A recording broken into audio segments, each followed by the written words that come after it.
You know, I'm a child of an alcoholic. My father was a very functional, but nonetheless alcoholic, and I was his little girl.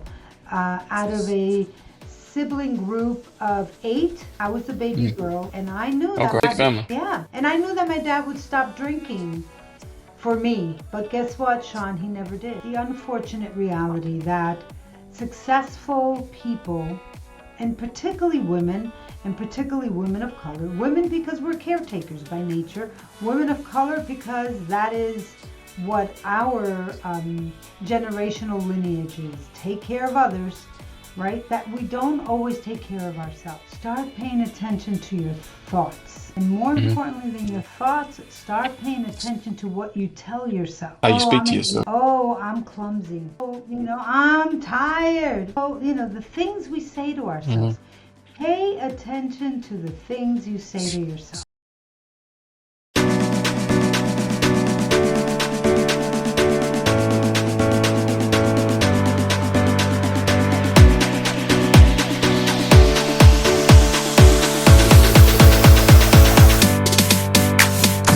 Hey, welcome everybody to Heighten Your Sixth Sense with Shaun Green. I got Miss Santa Molina Marshall here today. She's a holistic psychotherapist, healer, author who works with bridging the mind, body, and spirit to help people transform trauma into empowerment. Her approach to healing is rooted in compassion, mindfulness, and deep connection with self. On this show, we like to elevate the mind, body, and spirit by teaching actionable strategies and fundamental principles. Our relentless goal is to empower every beautiful soul to harness their highest potential. We cultivate awareness, alignment, peace through inspiring and elevated conversations, offering a fresh approach to self-discovery and steps needed to achieve mastery. Ms. Marshall, I want to welcome you to the show and thank you for taking time in your busy schedule and also just giving this show a chance to speak your truth and tell about your story and your journey. Absolutely. Well, thank you. The pleasure really is mine. And I love that you're dedicated to bringing meaningful messages to people out in the world because we need a lot of meaning to understand what's going on on this planet. So Yeah. it's a beautiful invitation. Thank you. Thank you. Pleasure definitely all mine, and I'm just excited to finally meet you and talk with you. It's been a little bit of process of getting everything aligned, but the Mhm. universe aligned it for us, so I'm very thankful for that. So, before we get started, of course, I would like to people just kind of give the audience just a little bit of, just a quick background of what led you and what guided you to be, I guess, the healer and the person, the leader you are today. Yeah, it's an amazing question because it's for me it's so compounded, right? I could say that what led me was wanting to be in a profession where I got to help people. But someone asked me not too long ago, like, what really led you? And I want to say that I'm a clinical social worker. Hooray to social workers, right? Yeah. I'm a licensed clinical social worker, licensed in 9 different states. That's as a result of COVID. It's like my clients were Okay. moving and I had to be able to continue to serve them. Yeah. That's But great. really, this profession, I didn't choose it. It chose me. It chose Okay. me, Shaun. May I call you Shaun or Mr. Green? Yeah. You Shaun, is call me good? Sean. Okay. It chose me because I grew up, and why I say it's compounded, I grew up in a family experience or a family system, as we say in the mental health, social work kind of field. A family Hmm. system that was very damaged, that was very hurt, that was very wounded. And as a young kid, I remember, I'll tell you a quick little story. I remember 2 things. I remember thinking, I want to be not a doctor, I want to be a lawyer so I Hmm. can get my brothers out of trouble. So that was the first thing I thought. I want to be a lawyer. And then it was like, I don't know about that. I don't know what happened to that idea. Because as they got into more and more trouble, I then wanted to be a correctional officer. I wanted to be in corrections, be in the jails, because that's where my Yeah. brothers ended up, unfortunately, right? And I don't know what happened to those ideas. Maybe I tried getting a job and it didn't work because I realized Okay. you have no skills. But as a kid, as a 7-year old, those were the 2 professions I wanted so that I could help my family, right? Yeah. So social work really chose me, and I'm so grateful that it did because it was in social work school over 35 years ago, close to 40 now, when a professor said at one of our human behavior classes, he said, now you all go out there and find you a therapist because you're going to need it. And I thought, Mm, find me a therapist? This was at graduate school. But, I did. I found me a therapist who helped me to begin to unpack why I had ended up in social work school, why I had this calling to be of service, to help, because it was an unresolved issue. I'm a child of an alcoholic. My father was a very functional, but nonetheless alcoholic, and I was his little girl. Out of a sibling group of 8, I was the baby mm. girl, and I knew Oh, that great family. my dad would stop drinking for me. But guess what, Shaun? He never did. But that Mm, need for caretaking, that need for helping, that need to figure out what makes people do what they do was instilled in me from early childhood as a survival mechanism. So that's a very long answer to the question of how did I end up being a healer. I do consider myself a healer, a therapist. The hmm. idea of helping is in my blood. Yeah. That's the truth. But that's in your just your true nature of self is just being a healer, being of service Being to yes, your yeah, family, friends, your community, people around you. absolutely. And then Hmm. knowing that there has to be a way to change these cycles, to break the chains, right? Because mental illness, addiction, dysfunction, it's a family issue that gets passed on from generation to Hmm. generation. Somebody has to break it. Now, why I was the chosen one, again, coming from such a big family, why was I the chosen one? I don't know. I Hmm. just know that I was, and I'm grateful, right? In my book, Running Through Darkness, and we'll talk about that, I hope, in a moment, there's a whole section on do I have regrets, and it's like, well, I wish I had not experienced all the things Hmm. I've experienced. I really do wish I hadn't, but since Yeah. I did, I have no regrets, Because that's and made you. made The me who I experiences am. made you.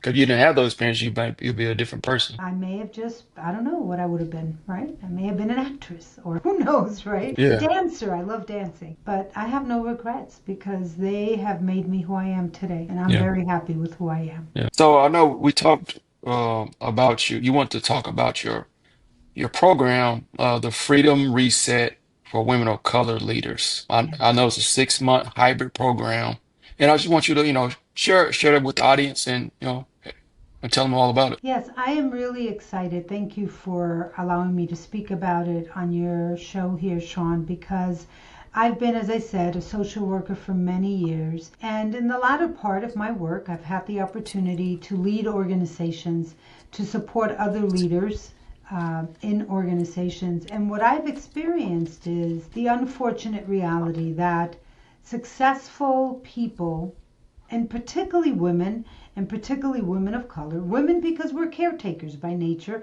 Women of color because that is what our generational lineage is. Take care of others, right? That we don't always take care of ourselves. I've worked with Hmm. many women of color who are very financially successful but don't make time to spend their money. They don't have the time. I work with people who are leaders in their own way, but boy, do they treat their staff short because Mm. they themselves don't have enough internal resources. So, the 6-month program that I am planning to launch in February is a program that says, come to this setting. It's a 6-month program. It is a hybrid. There'll be some live retreats, some online work, some individual work, some group work of coming together with other women of color. Say, let's learn how to really take care of ourselves so we can lead from a place of resilience as opposed to a place of deficit. So that Yeah. you can enjoy the things, the fruit of your labor, so that you can enjoy your life and really help strengthen other leaders, other young women in the field, particularly when I'm talking about the field of social work, the field of human resources, right? Because I've seen too many women burnt out, Hmm. suffering compassion fatigue, which is something real, and Compassion suffering fatigue. Okay, never heard of that. compassion fatigue means, I care and care and care, and care so much that I have nothing else to give. I have no more compassion to offer anyone, right? Or vicarious Because trauma. When you're working in settings where you witness a lot of trauma, if you don't take care of yourself, or if you have not addressed your own issues, guess what? You will suffer vicarious trauma, which has the same symptoms as PTSD, post-traumatic yeah, stress disorder. yeah, because you receive you're around a certain energy all the time. You receive that. If you're not Absolutely. like doing the inner work, it will bring you Impact you. down instead of up. Yeah, That's and right. then It's plus you impacting. suppress it. Yeah. Exactly. It's impacting you. And then Hmm. you said suppression, yes. And then we also have the unfortunate reality that, particularly as women of color, when we reach a certain level of success, people are watching you. I mean, we've Oh yeah. seen this all throughout history. And people are judging you, and you yourself, or I myself, I'm glad I'm not there, but I Hmm. myself begin to be afraid of showing people who I really am, showing people that I have feelings, showing people that I Hmm. have a history.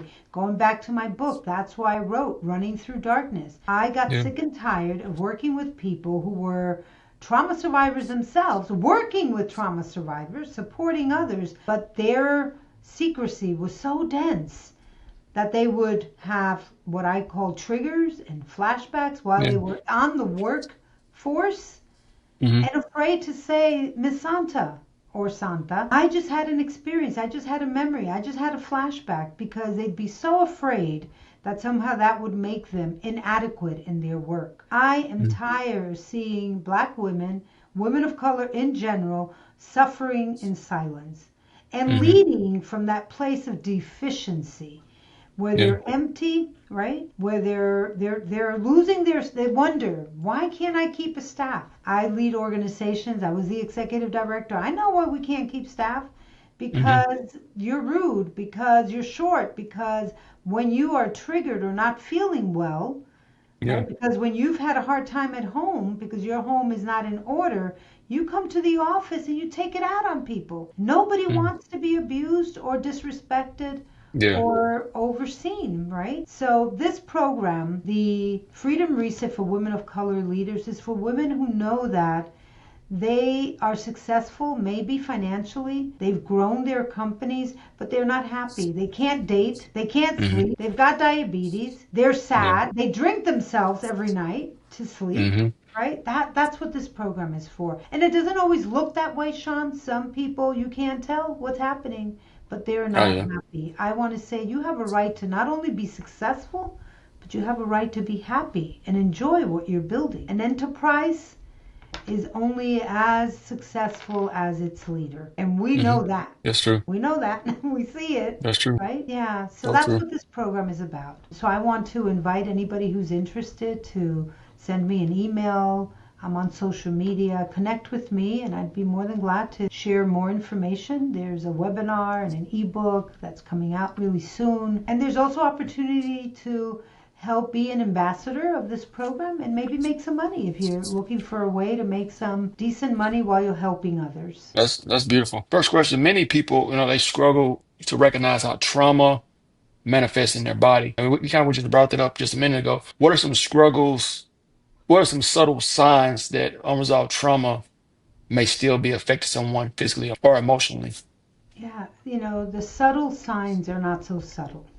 Except Hmm. for if you don't recognize them, they seem like they're subtle. I want to say that one of the primary ways to know if trauma is affecting you is notice your behavior. Notice your behavior. Notice your reactivity. I like talking about the nervous system, Shaun, and maybe that's a separate question, but what is Yeah. happening in your nervous system, right? Are you Hmm. constantly in fight, flight, Or what? freeze, or fawn, right? Because Hmm.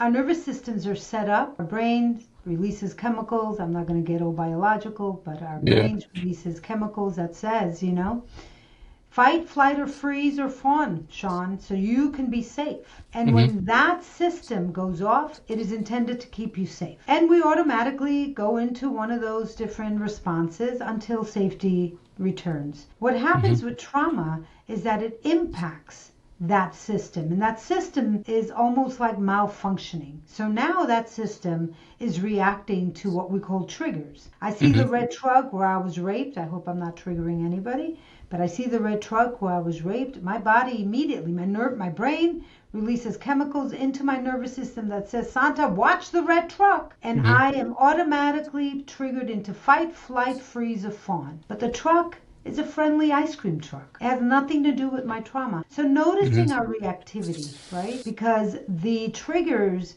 will get you believing that you're endangered again, will get me believing that that red truck is going to hurt me again, right? When Hmm. indeed it's just an ice cream truck, right? So That's notice your true. reactivity. Notice how, what your, the other thing I like to say about the nervous system, notice what your habitual responses are. Are you someone who automatically gets defensive? Or are you someone who hears criticism or judgment or maybe something you don't want to hear and says, okay, let me hear this person out and then I can decide? As opposed to immediately reacting with defensiveness, which may be a quality of fight, or Hmm. fleeing, which may be a quality, right? So just noticing how you respond to everyday situations. That's one sign. The other sign is, are you tired all the time? Yeah, Are that's you, true. right? It takes a lot of energy to live with reactivity and with trauma in our systems. How's your eating? Are you overeating, undereating? Are you Hmm. self-medicating is what I should have said. With Yeah, food, alcohol, drugs, work, sex, gambling. What's your behavior? Because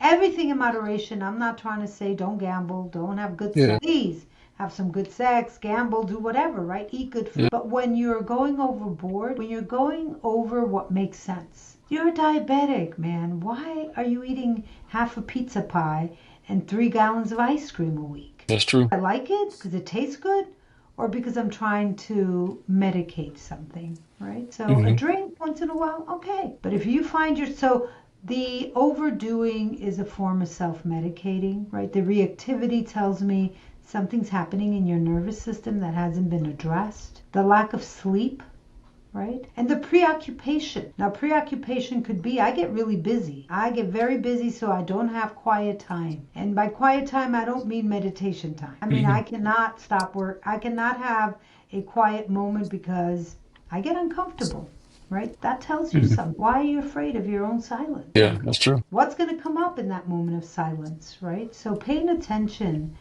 to that as well. And then the general, that are not, when I said earlier, the things that are not so subtle. How's your body? Are you sick?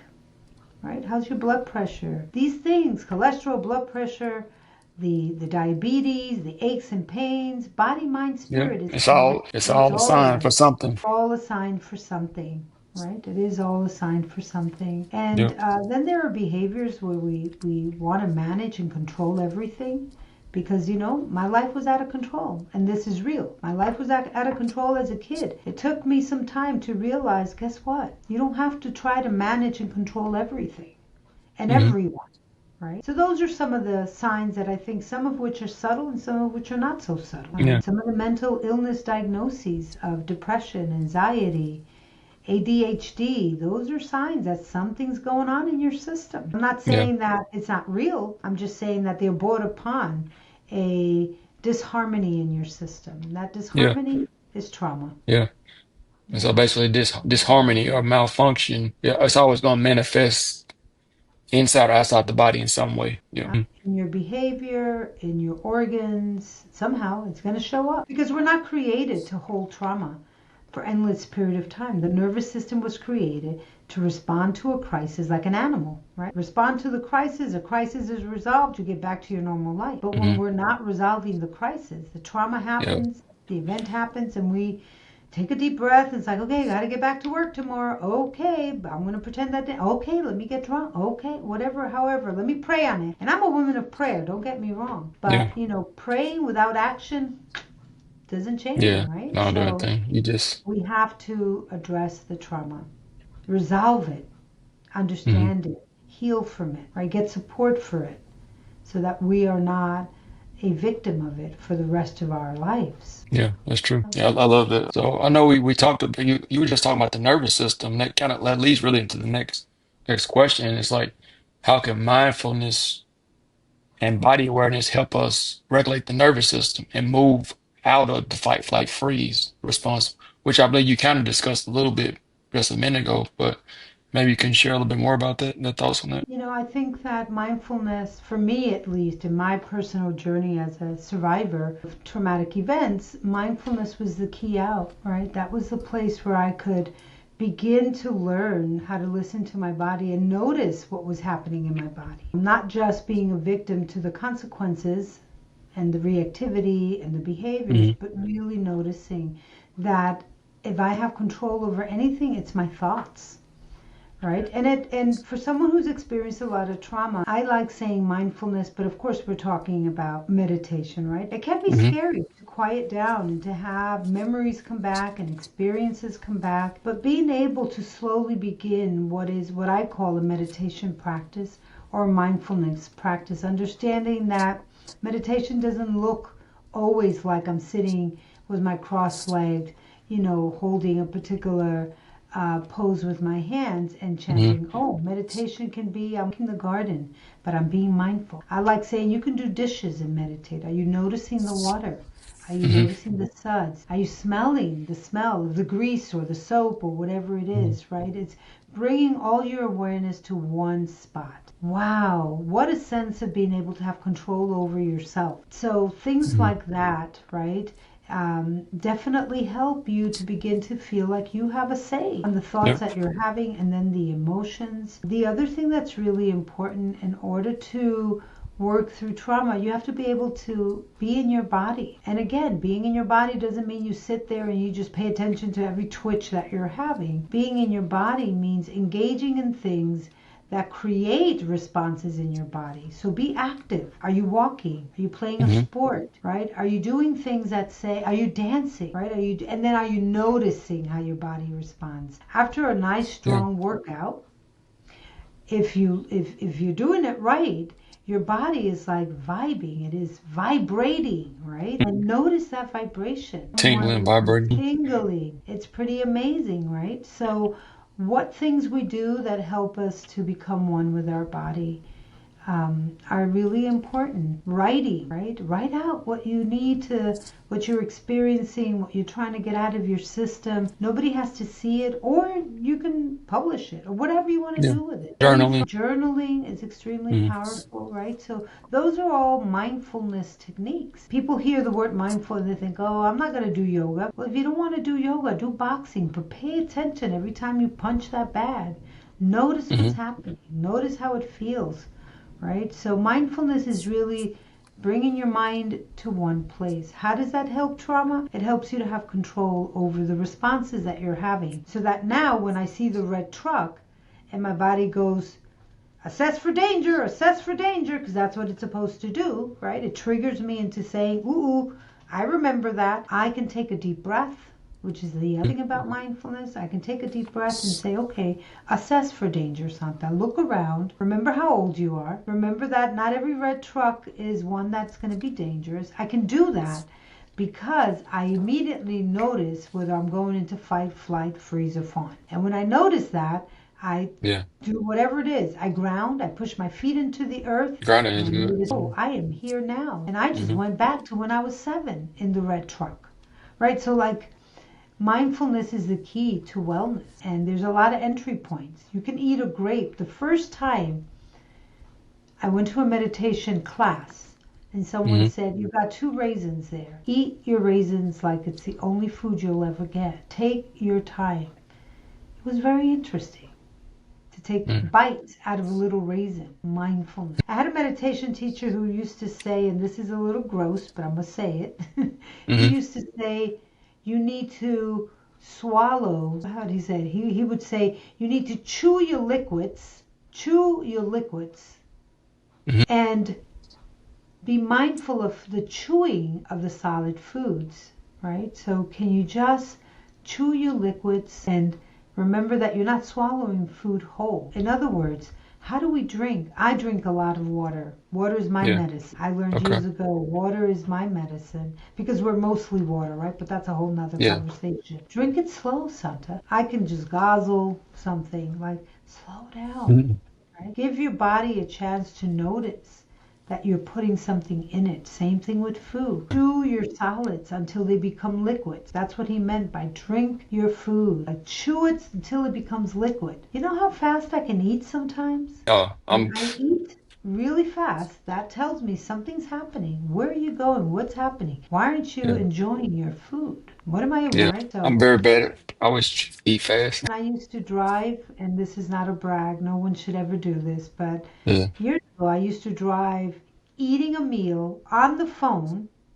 Yeah, when you had to hold them up because the car wasn't picking up, eating a Hmm. meal on the phone and putting on my makeup and driving. Oh my God, talk about insanity. Wow, Talk how'd you about do that? complete response, right? I Yeah, needed to look at that. Ooh, you're really trying to run from something here. yeah. Now I drive and take my time, look around and see all the squirrels, and I'm patient with them Hmm. as they decide to stop in the middle of the road. And so mindfulness comes in so many different forms, right? Yeah. Yeah. One thing I Does that learned answer? about, oh yeah, that's a great response. Yeah, it's gonna really help people think. Because it definitely it's a different perspective of it, you know. But one thing I learned about mindfulness, I feel like overall the biggest thing about no matter what type of mindfulness practice you do, the ultimate thing of it, the number one goal or key to it is breath, breathing, focusing on your breath, focusing on Exactly your right. breath and controlling your thoughts. Absolutely. And so you can do that really. And breath is everything. Without breath, we don't have life. So from your holistic perspective, what is the most effective way to begin healing when someone feels completely disconnected from themselves? I think we've talked about some of those ways, but I want to say start wherever you start. Start telling yourself, here's where I want to go. This is one thing we haven't talked about, Hmm. Shaun, because I answered that question in a lot of different ways. But I want to say that start paying attention to your thoughts. And more Hmm. importantly than your thoughts, start paying attention to what you tell yourself. How you Oh, speak I'm to an idiot. yourself. Oh, I'm clumsy. Oh, I'm tired. Oh, the things we say to Hmm. ourselves. Pay attention to the things you say to yourself. And some people go overboard with the self punitive um, conversations they have about themselves. So you know who you are, even curse themselves, right? But then Hmm. there's really subtle way. Oh, I'm clumsy. Oh, I don't know how to do that. Oh, that stresses me out, right? Pay Yeah. attention to the inner dialogue because Yeah. that inner dialogue is very powerful. I believe in visualization, affirmations, right? I believe that what you tell yourself, you will become. Yeah. You So will sure. become. So even if you're not, in addiction programs, particularly 12-step programs, they're filled with slogans. And one of the things that I love, they say, act as if Hmm. until you become. Act as if. I am beautiful. I Yeah. am vibrant. Yeah. I am joy. I am wealthy even when you're not. Because Yeah. You have eventually to. that increases we talked a little bit about vibration, maybe Hmm. offline, I don't remember when, Yeah. but that increases the vibration. And before you know it, you're attracting these things. You're Hmm. like, oh, how did that come to me? I don't know, right? Yeah. So please, that would be the first thing I would say. Costs you nothing to pay attention to how are you treating yourself? How do you Yeah. talk to yourself? What do you say to yourself, right?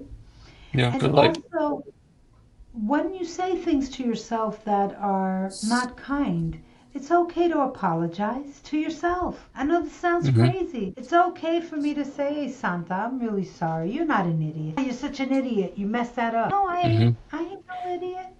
Right? So when you find yourself calling yourself names just out of habit, it's okay to redirect the thought, right? And tell yourself, I say to my clients also, when you have those negative thoughts, it's okay to bring up a hand and say, talk to the hand. I'm not paying Hmm. attention to those negative thoughts. That's not my Yeah. voice. They call And ants. yes, Yeah. and if you want to Automatic get network deeper, thoughts. ask yourself, Mm.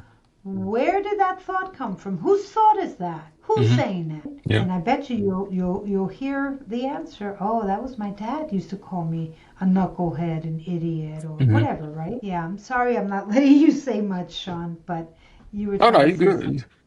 No, you good. I was saying that ants. I've heard of. I think Billy Carson said he was talking about, they call it automatic negative thoughts. And it is, if they random thoughts come throughout the day all the time, whether it's something we actually thought of ourselves or it's something from a past, something we from a memory, from experience, and it'll come up. But you got to learn to recognize it and learn how to shield yourself from it because it can engulf you, especially if you're already in a low vibe. You might get in a, I guess, a loop on that situation, that energy, and it'll keep Absolutely. looping and it'll bring you down further. So, We want to interrupt that immediately. Oh, I see the negative thought. No, no, no, that's not true. And hmm affirm what is, or what do you want, yeah, right? What do you yeah, want? What is true and what do you want? yeah. Yeah. But you gotta allow yourself. I heard what's his name, Doc B. Cyrus. I heard him on a podcast a couple months ago, and he was talking about the concept of I allow. And speaking to yourself, telling yourself, I allow myself to be this or that. But like when we go back to the water thing, I guess 90% water. And so I don't know if you have, I've seen the studies on water and they've shown like people saying negative things to water, uh, positive things to water, and the water will Oh my God. manifest itself in different geometric shapes. And if Yes. it's a negative, Yes. it turns to a negative type shape. If it's positive, it turns to a positive shape. And Yes. so like Absolutely. frequency, frequency is like lines. And so like everything we want is on these different lines or channels. And so like the higher things are higher, but the lower things are lower. So like you said, if you say that I am great, I'm beautiful, I'm bold, I'm rich, I'm a millionaire, billionaire, whatever it may be. If you say those positive things, the subconscious mind doesn't know the difference between real or fake. So eventually you will start attracting and drawing yourself to those higher lines of frequency, and you'll start becoming it and Absolutely. bringing those different things into your reality tunnel, and then your life will start changing. And then I guess some Absolutely. people get too caught up in like, I guess, prayer in the sense of like something's going like a Amazon gift's gonna come on the door, but the gift is a different person or a different situation may come into you that'll lead you to where it is you are saying, I am this, I am that, but it'll lead you to those steps to be what you say you want to be. But sometimes you gotta take the step to go to the doorway or recognize it, be aware of it. Most So, certainly. I totally believe in that. And I know you spoke earlier about compassion fatigue, burnout. You said that was very common, which is kind of a new concept for me. For caregivers and healers, that's a common thing. Like, what are your top recommendations for maintaining like the balance and emotional resilience? I think, all the things that we've talked about, but I think that if I had to say one thing is please note that you can't give what you don't have. The little thing that goes off on the plane about put your mask on first. You Yeah, must tend to yourself, particularly if you're a caretaker, and yeah, particularly if you're working in a field that requires you to have a lot of care and love. yeah, If you want to see hurt people, Shaun, go to a nursing home and watch how, and I'm generalizing, so I'm not yeah. saying they're all the same, but watch how those attendants take care of humans. They're not hmm so kind. And I want to say they're not kind because they're not taking care of themselves. They're only mm giving back what's been given to them, right? That is true. So let us take care of ourselves as caretakers, as caregivers. Compassion fatigue says, what is compassion fatigue? The meaning of compassion fatigue says, I cannot care anymore. So someone hmm who's suffering from compassion fatigue in whatever field they're in, comes home and the baby wants to say, hey, mommy, can you hold me? Oh, I'm tired of taking care of people. The Yeah. spouse says, can you bring me a cup of water? Cup of water, right? They don't have time. They don't have any more to give. They're on empty. That is, All gave out. Yeah. right? You begin to isolate from others. You don't want to be around people because you know that if you're around someone, someone's going to ask you for something. And even when they're not asking you, just their look feels like, well, what you want, right? Passion fatigue means I have nothing else to give. I don't even have anything for myself. Yeah. And that is a very big problem in the field of service and mental health, particularly. Don't have anything Yeah. else to give, right? Yeah. That's true. And then you asked about, so there's compassion fatigue and burnout are two different things. Burnout is I've got too much to do and not enough resources. Yeah. You're I've been there. right. You're asking me to Yeah. photocopy 100 pages, but I only have 500 pieces of paper. The opposite, right? Yeah, You're yeah, I asking me to got do something with not enough resources. You're asking me to work 20 hours when there's only 24 in the whole day, you. Yeah, right? So imagine people who are overworked in the field of service, in the field of healing and health. yeah. Add that to a nurse, for example. Oh my God, They work a lot of nursing, hours. they work 14-hour shifts. That's Hmm. crazy. Yeah, Crazy. I have a lot of nurses on my, what I call my caseload. yeah. That's a lot of hours. And they see a lot So of too much work. trauma too. Yeah.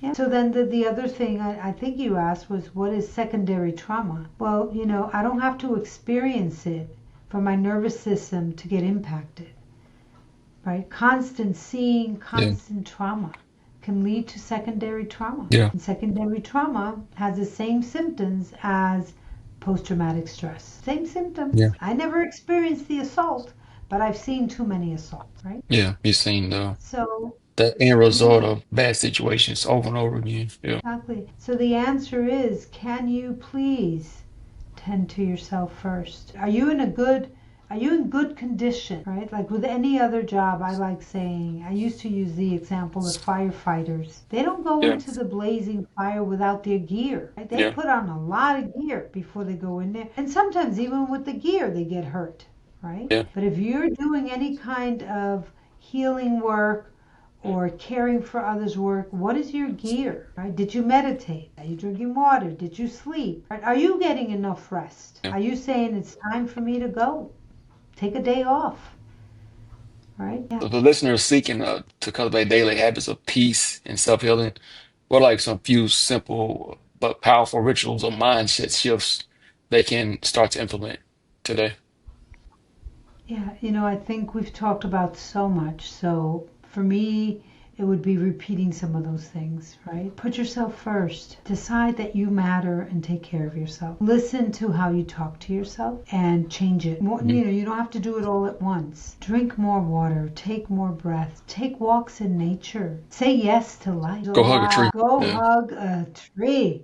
Right? There's a lot yeah. of trauma. There's a lot of drama. Keep it really simple, right? Be Hmm. kind to others and notice how people respond to you. Smile more. Yeah, Right. Pray. If you're a person of faith, pray and ask Creator to help you. yeah. Make Don't it pray from easier. weakness. Pray from power. That's the other thing people go. Pray Yeah. from a place of power, not from a place of begging, open. But pray Yeah, from that's what I was the going to say. aspect People of have a that is, tendency of asking for things. What about gratitude? We didn't talk about gratitude, Sean. Gratitude is the other big thing, and we don't need to talk about it. I know it's 30, it's dinner time over here.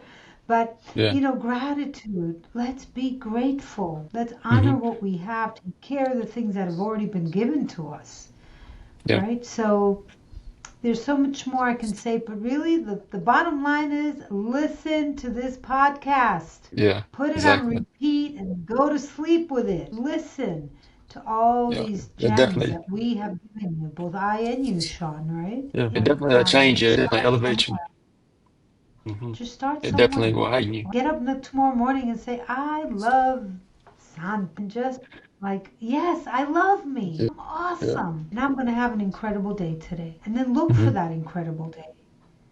Right? Hmm. Remember that when someone trespasses you, you can say, you know what? I'm going to pray for you, man.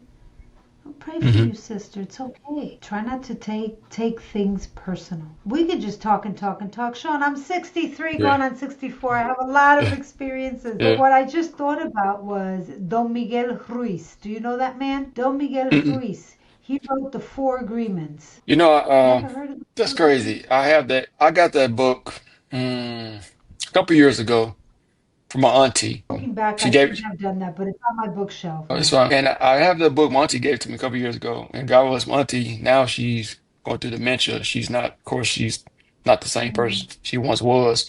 And just, less than a couple of days ago, that book popped up on my Audible as something Read it. recommended. So I was like, man, and I was like, my auntie gave me that book. I never did read it. I think I read a couple pages and then she pushed it to the side, whatever. But I was like, It's man, powerful. I need It to is read that book. power agreements. Be impeccable with your word. Watch what you say and how you say it. Hmm. Always speak the truth. Let Yeah. me pull it up. I don't want to mess it up. But it is very powerful and it's so simple. Yeah, And small I'm book. not selling Small. it. It's a small book. Be impeccable with your words. Never take anything personally. Don't make assumptions. Yeah. And always do your best. Simple Yeah. stuff. Yeah. Simple stuff. So those are the gems, right? Yes, man. Take care of Love yourself, it. prioritize yourself. Don't give more than you have. Don't give when you're on empty. Don't push your car down the street with no gas. You're ruining the motor. Then why do you do that to yourself, right? Yeah. Love it. Love it. And It's been read my book, Running Through Darkness. Read my yeah, book. Read I my was just book. about to bring that up. The books, yeah. Yes, So yes. So where can Running they Through find Darkness. the book? Where can they No, purchase it? With the I have to say it's on Amazon. Everybody There you goes to go. Amazon. It's on That's the best Amazon. place. Buy it off of Amazon, but you can also have your local library or your local bookstore order it for Yeah. you. Books a Running Through Million or Darkness. no, Barnes and Noble, Book something a like that. Million Okay. has it. Yeah, Barnes and Nobles. They say they carry it. That's why I said what I said. They say they Mm-hmm. carry it, but they don't have it on the shelves. It's not Mm-hmm. that popular, right? Yeah. But they can order it for you. But it will Same be thing with the popular. library. It will be popular. It's not popular yet. That's my Yeah, favorite word, exactly. yet. Just watch what I'm going to Exactly. do next, right? It's a wonderful story. It's my story of going from trauma to triumph. And I do believe that I'm triumphant today. Yeah. I have everything I need. I Oh, love my life and I love I the definitely work I agree. do. Look at this. Like I've had an hour and a half conversation with a stranger in Mississippi. How amazing is Yeah. what a blessing, Yeah, that's right? beautiful. So, yeah. So my book is Yeah. quite an inspiration for those who Well, have had trauma and think that it's over. It ain't over. It's just beginning. mm-hmm. Use your trauma to triumph. All right. Love that. And so I know we got to get out of here, but one thing I want to ask you before you go, if you had the opportunity to go back to your younger self, say maybe 2021 age frame, what would be some advice you would give to yourself if you had the opportunity, just a few minutes to go Yeah, back? yeah. I had a couple of moments to go back. I would say, you're doing well, girl. Just keep going. Just keep going. It's okay. Life gets better. Right? Because there Yep. were those moments when I thought, man, what have I done to deserve so much misery? So just Hmm. encouragement. You're doing good, Yeah. girl. Keep doing what you're doing. Life will get better. Yeah. Love it. Love it. Yeah, we all need All a right. little encouragement. All right. Well, Miss, I've enjoyed it. I got like, I don't know, 3 pages or 4 pages of notes. I've learned, and I'm sure they'll learn too. Definitely appreciate you coming here, blessing us with your knowledge, wisdom, understanding, Thank and you. your Thank you. heightened sixth sense. So that has been great. Wonderful. Thank you for what you do, Sean. And thank you to your audience that takes the time to listen, right? Hmm. And to do their work. Information is out here. Resources are available. No matter where you are in this world, there's something to learn. If you decide you're ready, if the student shows up, right? If the Yeah. student is ready, the teacher is going to show Oh up. yeah. You have to be ready for the lessons. So Yeah. thank you. And thank you to your No, podcast. thank you. I It's appreciate honor. it. Yeah, me too. It's a Definitely. blessing. It didn't happen. It's Yeah. definitely happened for a reason. So we'll see Yeah. No, there's no coincidence. what the universe will take. Yeah. All right. Thank you everybody for this watching this episode and checking this episode and supporting How You Six Sense. And thank you, Miss Santa Molina Marshall, for blessing us to come onto the family. And we'll catch you guys on the next episode. Much love. Peace.